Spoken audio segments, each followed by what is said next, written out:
I'm Jenna Ellis, host of the brand new show on Real America's Voice, Just the Truth, premiering next week, Thursday, March 4th at 6 p.m. Eastern. You can watch us daily at 6 p.m. in prime time. And I am here at CPAC this weekend and so excited to be with Erin With, who is the National Director of the Freedom Foundation. And so you're all about limited principles of government, market economics. But I want to talk to you today as well about teachers' unions and all of this going on with education. So there's so many people who are really frustrated about what we're seeing in the teachers' unions, especially that viral video that came out a couple of weeks ago about these teachers that really didn't have some very positive things to say. So what's really the solution for conservatives? Teachers' unions have taken our kids' education hostage and they're using it to pursue their own political agenda. I mean, they've been doing it for years, so it shouldn't be surprising to everybody. They're just using COVID as their latest scam to do it. My wife is a public school teacher, and she's been doing online learning for almost a year now. It doesn't work. These kids aren't getting educated, and it's the fault of the unions. We saw union officials and other teachers ranting about how they're babysitters to these children. It's outrageous what we're seeing here, but it's all the agenda of these teachers' unions, and I believe the answer is that we have to limit their power by helping teachers across the country opt out of their unions. And so how practically do we do that? Because there are two schools of thought really with that, of saying that unions is part of the freedom of association and being able to have that type of equitable bargaining power. But then if you're an individual teacher and you don't want to participate in a union, or you're an individual worker and you don't want to, you have that pressure. So really, for conservatives who believe in this type of bargaining power but see the abuse of the unions, how can the free market economy and how can conservatives really fight back against that, really what ultimately ends up inequity? Yeah, I think that in regards to teachers themselves, we run a campaign at the Freedom Foundation to educate every single public employee in the country when it comes to their rights to leave the union. As you mentioned, teachers now don't have to pay union dues to a union. So what we do is we tell each and every one of them that information. We tell them that you're paying $1,100 a year in union dues right now, and that money does not have to go to a union. It can stay in your pocket. And when you do that effectively, most of them will leave. So I believe that's the answer here. That's how you get the union's influence out of politics, is by educating every single teacher about their rights to opt out of their union. Then we're not going to have this massive powerhouse unions that are able to go out and prevent our kids from going back into schools. This should be an eye-opener, not just to conservatives, but to the American public, of how big and bad these unions are. So for those people who may not understand exactly how the system is working right now, for the teachers who are opting out of unions, can they go and say they're ready to go back to school, they're ready to start those classes, or why is the union power so big, and what kind of relationship do they have with the Biden administration that's really preventing schools from reopening? Well, it's exactly what you said. Teachers, they collectively bargain for. So they don't have the ability. If an individual teacher wants to get back in the classroom and teach second grade, for example, the unions won't let them. And the reason that is because they control the government. They control the Biden administration. Government unions as a group put $76 million into Joe Biden's campaign. When you put that kind of campaign cash into an election, you basically own that elected official. So that's what we're seeing here. Teachers' unions do not want kids back in the classroom.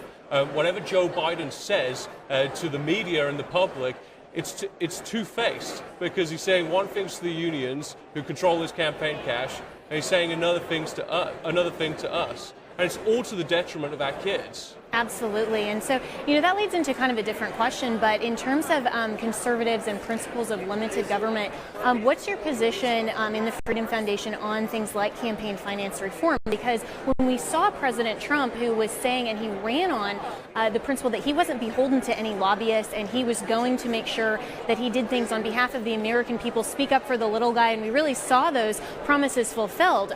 What's the solution moving forward when we may not have candidates like President Trump in every election? Yeah, the bottom line is when it comes to campaign contributions, people will find a way to give money to a candidate. If you have a campaign limit, they'll just fund a super PAC that will do exactly what the campaign wants them to do. There's the real reform here. I lived in Oregon State for a long time. No campaign contribution limits. At least there it was transparent. At least you knew that these people were giving huge amounts of money to candidates. So I don't know whether that's an answer at the federal level, but transparency is certainly of utmost importance to us. Our niche, I would say, is getting public employees money out of politics, because most of these people, your average teacher, your average state employee, they do not authorize their money to go to a candidate. Teachers didn't authorize their money to go to Joe Biden. The unions took it from them and spent it on that campaign. It sounds a little bit like how government taxes us, doesn't it? Where they're taking money from us and then they're deciding the best way to spend it, which may not actually reflect the principles of the individual, right? Okay. So moving forward into conservatism over the next 4 years of the Biden administration, with these principles of limited government that conservatives really need to come back to, what do you think is the prevailing message of action that conservatives can take to really counteract some of these really problematic things we're seeing in Washington? Yeah, I think that the first thing that I've noticed here at CPAC is that it's a great atmosphere here, and conservatives are ready and energized. It's motivational for me, at least, to see that, because you'd never have thought, being here in this environment, that we just lost an election 3 months ago. So true. Everybody's really excited. I see all the Trump masks. Everybody's actually really excited to move forward. Yeah, the future of the Conservative Party is going to be an interesting one, because we have these populist Trump that brought in a range of people that never would have come to the Republican Party if it weren't for him. So my biggest question is, who's going to be the leader of the Republican Party going forward? And who's going to take those people and motivate them? Because it can't be an establishment type figure. I don't believe that establishment type DC insiders are going to be the ones to motivate these people. So I think it's really important that we find someone.